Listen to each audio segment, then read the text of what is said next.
Again, it's Tom still with Knoxville Academy of the Blade, and I'm still out here in the vaguely chilly weather.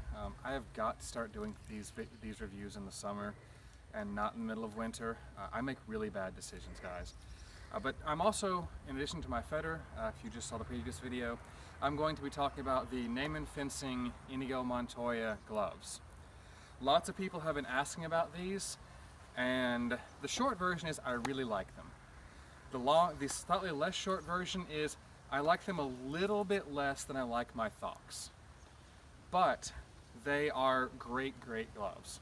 So the first thing I'm going to show you is how easy they are to put on, even with them on.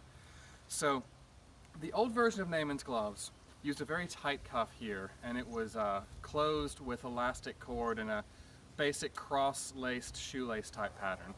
If you're coming closer, you can see the current method of attachment is a piece of Velcro here, which then this piece of Velcro is doubled over, attaches to, and then this one attaches all the way over. That's actually kind of genius, and it makes them really easy to attach when you got gloves and gear on. So these have the integrated glove. This is also the previous generation. If you notice, there's no strap across the palm, and the fingers are just stitched in. The current generation has a strap running across here and fingertip pockets, making the fingers even more secure. But you see, it's a matter of just getting the glove on, and then you take your Velcro, pull this piece across here. The other one, which is still done up, so I can show you exactly how flexible they are.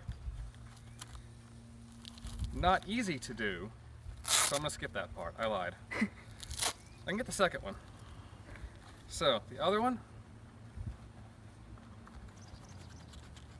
glove on here, put the Velcro together, grab this nice big thick piece of Velcro, stick it down. You're done. They're on. The other improvement to the cuff design is the old ones were straight all the way across. These have this cutout here, which really, really increases wrist mobility. Wrist mobility this way isn't an issue at all. I mean, I can't move my hand any further back than this. It doesn't look like it much because the glove's not flexing, but if you look at how much this is moving, you can see this is as far back as my hand gets. I can take my hand and actually like do this, and it's, this is as far back as my hand will go.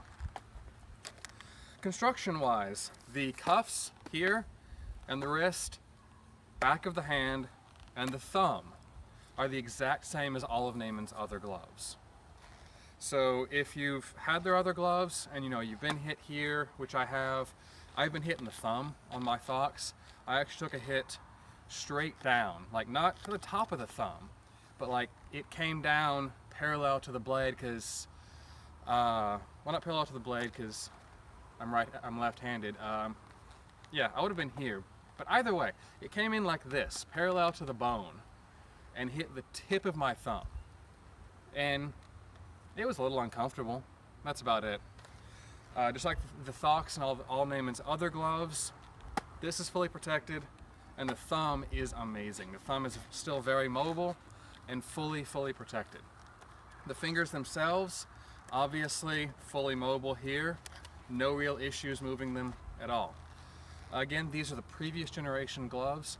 Some issues that I can show you right here have already been fixed, such as these plates here, how they stick up a little bit.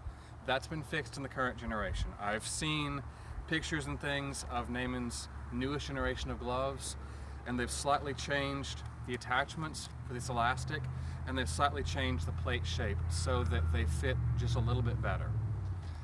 That said, the biggest thing everyone asks about is protection.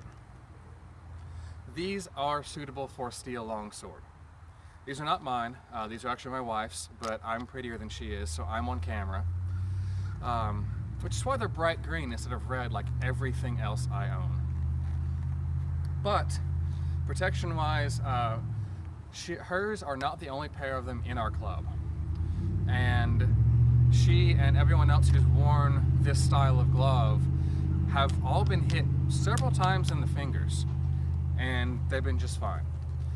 They are probably Well, not probably. They are definitely less protective than the Fox. You know, there's this spectrum of like fully protective and no flexibility, where the Spec Heavies are king, and light protection and full mobility, where these are the best, honestly. I like they're probably not quite as mobile as the Konings. I will say that. And they definitely are less mobile in the wrist because the Konings don't even have a cuff. The Konings just stop right here. But I don't like how the Koning fingers are made. These plates curve over the sides of your fingers, giving you protection there. If you look, see how they're overlapped like this? They protect the sides of your fingers that way. The Konings have a box of plates. I like to keep my fingers very close together on the sword. And that was my biggest complaint with the Red Dragons, and it's my biggest complaint with the Konings. But these are still suitable for steel longsword. They are probably the lightest steel longsword gloves. I will go ahead and say that. You definitely feel hits through them much more than you do through other heavy gloves. But you feel hits, you don't get injured by hits. So again, you know, obviously the difference between here and here is pretty significant, but this is still enough for longsword. The only real damage we've seen to them in our club is one of my other members, his pinky plate here broke and was torn off. That happened during a grapple. It actually happened against me. We had bound up, and I went up into a guard up here because he's much larger than I am, and I didn't want to give him the room to try and hit me with his sword. So I just sort of shoved my hands up and then stepped and twisted into his work how like this, as he was trying to grab my hands. What happened, near as I can recall, is he had succeeded in grabbing a hold of my crossguard with one hand. And basically I'm like down here, trying to keep him from hitting me, and I just throw this very powerful work howl, which did work, so that was cool. But I throw this very powerful work howl, and it hits him, and near as we can tell, his finger plate had gotten snagged on my cross or my blade or something, and it tore the elastic straps here. In doing so, it also cracked the plate, but the people at Neyman have been very good about, you know, being willing to send replacement plates, replacement straps and things, so that's good. The external nature of the plates is actually the only thing I don't necessarily like personally about these gloves. I think, you know, the Konings having, or similar gloves, having leather over top of the plates is good for durability, but it adds bulk. Like I said, these are probably the lightest, and not just lightest protection, but lightest weight heavy gloves on the market right now. They're really nice. They are very minimalistic as far as coverage goes, but that's good. The upside to that is if you have a glove that's covered in leather and one of your plates breaks, you're screwed. And, you know, you need to pop the stitches and replace it and sew it back up and hope to God you sew it as good as they did. If you even do that at all, if you can. These, like I said, that pinky plate broke because it snagged on my cross guard. So you take another one, you stitch it, or it's not even really stitching, you just sort of like attach it with this cord. There are attachment holes underneath it. You attach it with the cord and you're done, your glove's repaired. So that's good. The ease of repair balances out the possible durability issues of having the plates exposed. They are definitely more durable than other finger-plated gauntlets I've seen. I'm not going to name any names, but I'm sure people who've used certain other articulated finger gauntlets in the past few years can tell you stories about how hits to the hand would cause the plates to just fly away in bright, shiny showers. These don't. That has literally been the only damage we've seen on these, and I'm really happy about that. And again, I keep doing this because it's kind of fun, but these really are super flexible and really good as far as maneuverability and whatnot goes. The only downside And this goes back to what I just said about the plates. The only downside is if you're not careful and you choke up on your sword really bad. See, my hand's in line. It's fine right here. But if I go into a thumb grip and then I try and go back, there is a chance, albeit a small one, that it can snag right here. This is what I mentioned before about, and if you see this other finger here, how it's not quite laying flat, this is what I mentioned before about there being an issue with the plates not laying flat. This is also what I mentioned that Neyman has fixed in their current generation of gloves. So, despite the fact that you are seeing this on my hand right now, I have been assured, and I actually am waiting on another pair of these of the current generation from one of my students. I've been assured that that is an issue that has been fixed. So that's cool. And honestly, even if it wasn't, this is just hard plastic.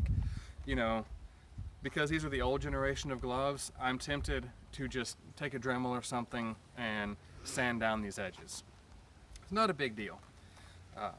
If they hadn't fixed it, it might be, but they did, and so that's great. Together, the cuffs are just as bulky as any of Neyman's other gloves, but the cuffs are less bulky than Spaz Heavies or something like that. Especially, they look very bulky because they're very large, but there's all this room inside them for your hands or for your arm to move.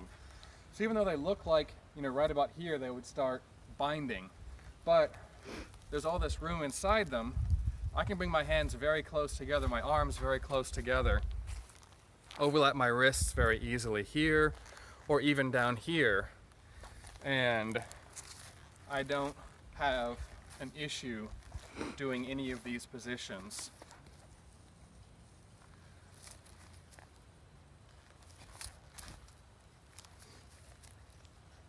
So again, I like these.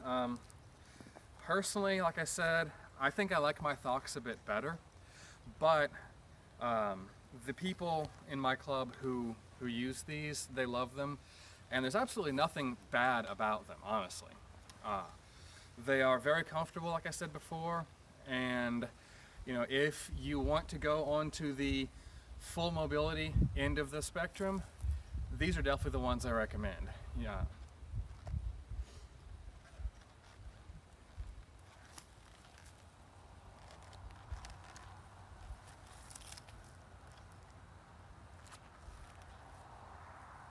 And I didn't bring a side sword out here, even though I should have. I'm gonna go get one and splice the video in.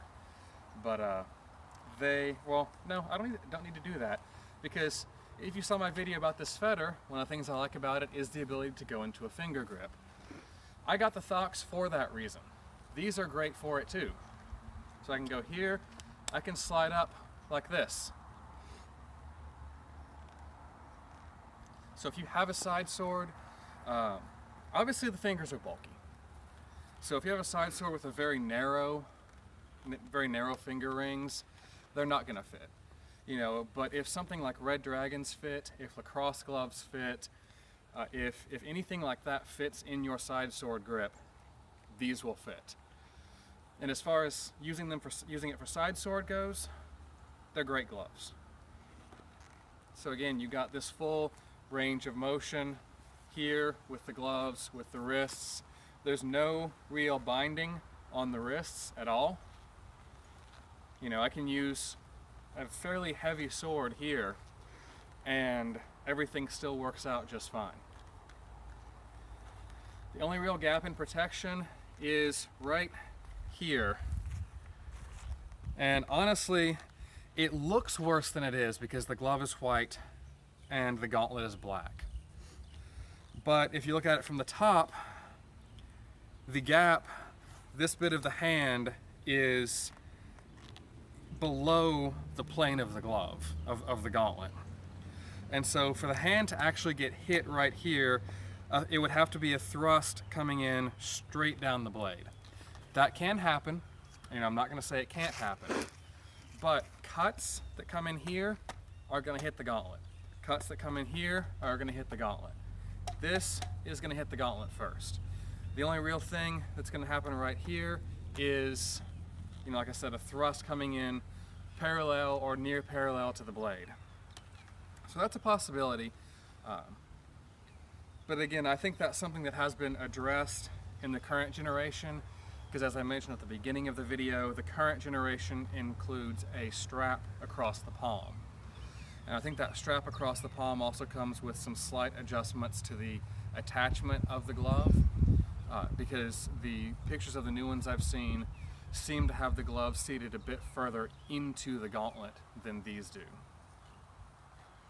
So all in all, great gloves. Like I said, you know, they're probably the best on this end of the spectrum. That you know, that full protection to full flexibility end of the spectrum. So if that's the end of the spectrum where you want your gloves to fall, then I really recommend these. They're really nice and they do look kind of cool. You feel cool wearing them. That's always a plus.